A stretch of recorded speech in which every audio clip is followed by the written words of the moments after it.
यदि आपकी जमीन, मकान, दुकान, फ्लैट, कहीं भी कोई भी संपत्ति है, अब अगर उस संपत्ति को कोई कब्जा करके बैठा हुआ है या कब्जा करने की कोशिश कर रहा है, तो आपके लिए क्या है कानूनी उपाय? तो सबसे पहला जो आपका एक तरह से आप करेंगे वो करेंगे कि आप जो है उस व्यक्ति के खिलाफ एक एफआईआर दर्ज कराएंगे। ये पहला काम करना है। अगर मान लेते हैं जो थाना प्रभारी हैं, जिस थाना में आप एफआईआर दर्ज कराने गए, अगर उनके द्वारा जो भी प्रयास है वो किया जाने के बावजूद भी, या उन्होंने कोई प्रयास नहीं किया, जो भी हो सकता है, उसके बाद जो है यानी पुलिस अधीक्षक यानी एसपी के पास जो है आप एक लिखित शिकायत जो है एक तरह से दर्ज करा दें, जहां पर मान लेते हैं जो भी आपका मामला है उसको स्पष्ट कर दें। तो ये एक प्रयास आपको करना चाहिए। अब ये है विकल्प, ये तो हो गया कि आप जो है पुलिस प्रशासन, इसलिए कि आपके संपत्ति को जबरन कोई कब्जा कर रहा है या कब्जा कर लिया, कल कर लिया, परसों कर लिया, आप नहीं थे उस समय कर लिया, बहुत सारे कारण हो सकते हैं। आपके मन में यह भी सवाल होगा कि नहीं 20 साल से किए हुए, 40 साल से किए हुए, तो हम उसकी बात को अभी आगे करेंगे।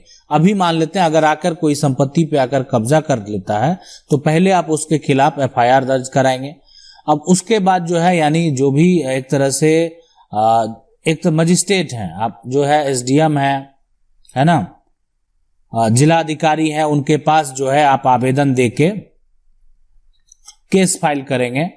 और उसके बाद जो है यानी उनको जो है अगर ऐसा कुछ कार्य किया गया है तो वेरीफाई करने के बाद जो है आपका कब्जा जो है वो खाली करवा दिया जाएगा। लेकिन अगर कोई व्यक्ति अवैध तरीके से निर्माण करके रह रहा हो, यानी उस पे घर बना कर रह रहा हो, जैसे कि यानी कब्जा बहुत पहले किया हो, तो चलिए उसकी बातें हैं आगे करेंगे। अब यहां पर कब्जा करने वाला यदि आपका ही पड़ोसी है तो कैसे कब्जा खाली होगा?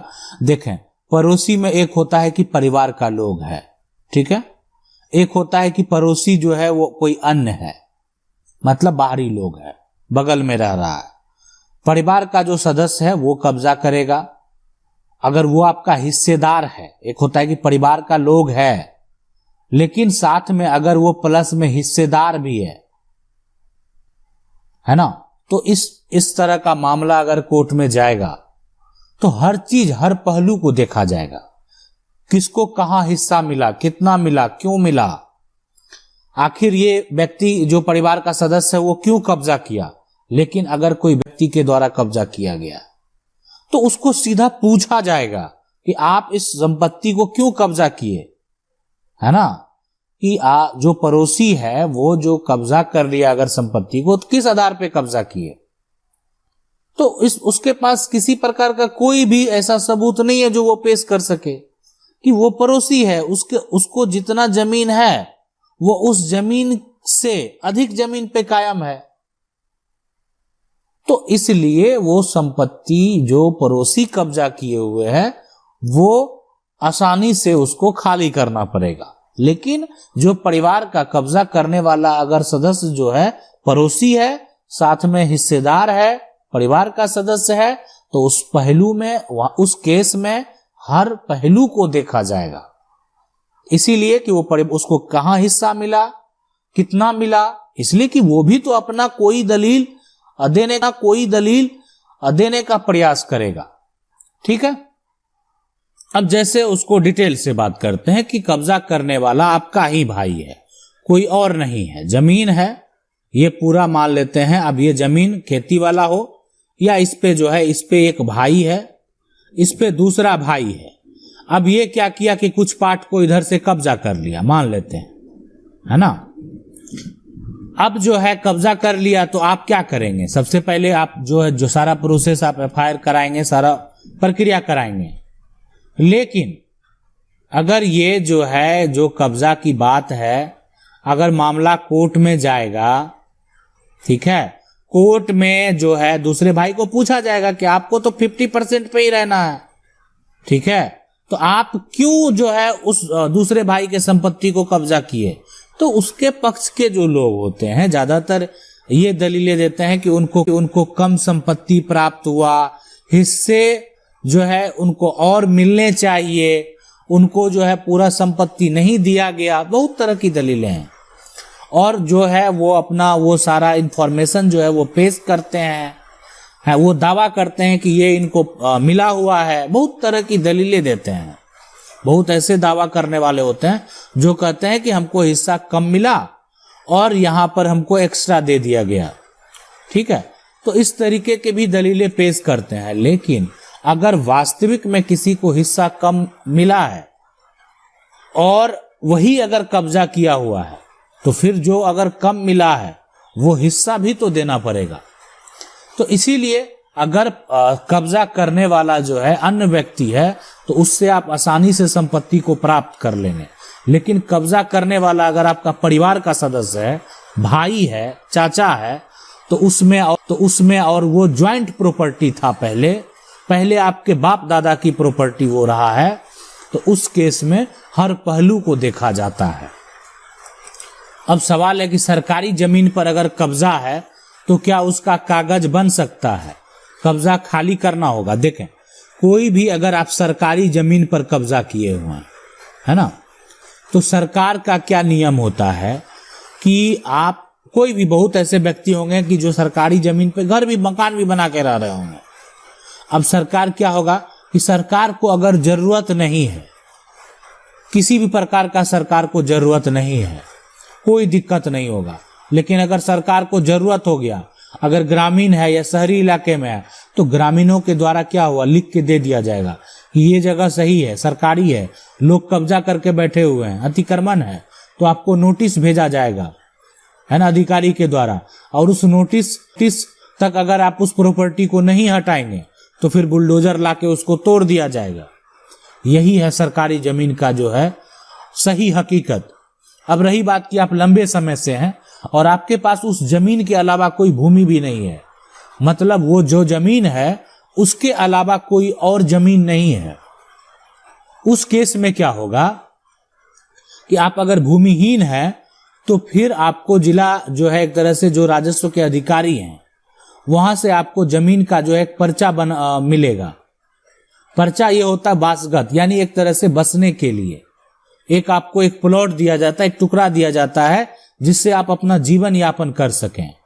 अब वो कोई सरकारी जमीन का भी हो सकता है, कोई निजी जमीन का भी हो सकता है, इसलिए कि आपके पास जो है वो भूमि नहीं है और आप उस जमीन पर लंबे समय से कब्जे में भी हैं, उस आधार पे वो पर्चा को जारी कर दिया जाता है। तो ये बात जो है ध्यान में रखना चाहिए कि बहुत लोग सरकारी जमीन का जो है एक तरह से फर्जीवाड़ा करके खरीद बिक्री भी करते हैं और ऐसे बहुत सारे सोसाइटी को तोड़ दिया गया। उसका मेन रीजन यही हुआ कि इसीलिए कि वो जमीन जो है वो पहले सरकारी था, किसी तरह से फर्जी कागजात बनाकर उसको बेच दिया गया और बाद में जब ये सरकार को पता चला, सरकार को हो सकता है पहले पता चला होगा, सरकार सोच रही होगी कि ठीक है जब जरूरत होगा तो उसको तोड़ेंगे ही, उसके बाद मामला कोर्ट में गया। ऐसा भी होता है, लोग सरकार से भी लड़ रहे हैं और फिर भी लेकिन वो सरकार की जमीन है, सरकार के पास दस्तावेज है, सारा प्रूफ सरकार के पास है, तो सरकार केस जीत जाती है और वो मकान जो है वो टूट जाता है। अब सवाल है कि 12 साल से जो है ज्यादा जमीन पर कब्जा है ना, ज्यादा समय से जो है जमीन पर कब्जा है, तो क्या मालिकाना हक प्राप्त हो सकता है? देखें, अगर कोई भी संपत्ति जो है अगर आप उसमें 12 साल से जो है यानी अधिक समय से, है ना, अधिक समय से जो है आपका इस पे कब्जा है, ठीक है, तो क्या होता है कि इस बीच में जो जब से आपका कब्जा शुरू हुआ, मान लेते हैं तब से लेकर 12 साल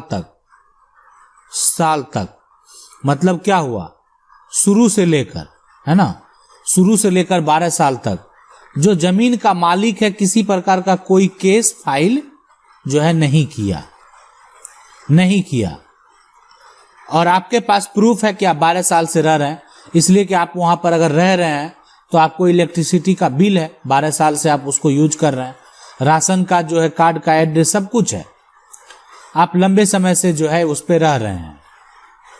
तो उस केस में मकान बनाकर रह रहे हैं, जैसे भी रह रहे हैं, उस केस में कानूनी रूप से आपको अधिकार है कि आप एडवर्स पोजीशन का दावा कर सकते हैं, प्रतिकूल कब्जा का दावा कर सकते हैं, अपना मालिकाना हक प्राप्त कर सकते हैं। अब यह डिपेंड करता है लेकिन फाइनल कोर्ट के जजमेंट के ऊपर कि आपके पास क्या सबूत है, आपके पास क्या गवाह है, और जो संपत्ति का मालिक है उसके पास क्या सबूत है, उसके पास क्या गवाह है। अगर वो मान लेते हैं, कहे कि नहीं संपत्ति हम आपको रेंट पे दिए हैं और आप सही में उनको रेंट भी देते होंगे, और वो बात वो प्रूफ करने में सफल हो गए, तो फिर संपत्ति आपको छोड़नी पड़ेगी। तो इसीलिए अगर यहाँ पर देखें तो ये फाइनल डिसीजन जो होता है वो कोर्ट का होता है, दोनों पक्ष को सुनने के बाद। तो इसीलिए हम आपको यहाँ पर फाइनल जजमेंट नहीं दे सकते हैं, एक प्रक्रिया बता सकते हैं कि अगर 12 साल से आप कब्जे में हैं तो आप भी दावा संपत्ति के मालिक जो हैं उसके ऊपर कर सकते हैं एडवर्स पोजीशन का। आशा करते हैं वीडियो अच्छा लगा होगा। वीडियो अच्छा लगा वीडियो को लाइक जरूर कर दें। चैनल को पहली बार देख रहे हैं सब्सक्राइब करके जो बेल आइकन है उसको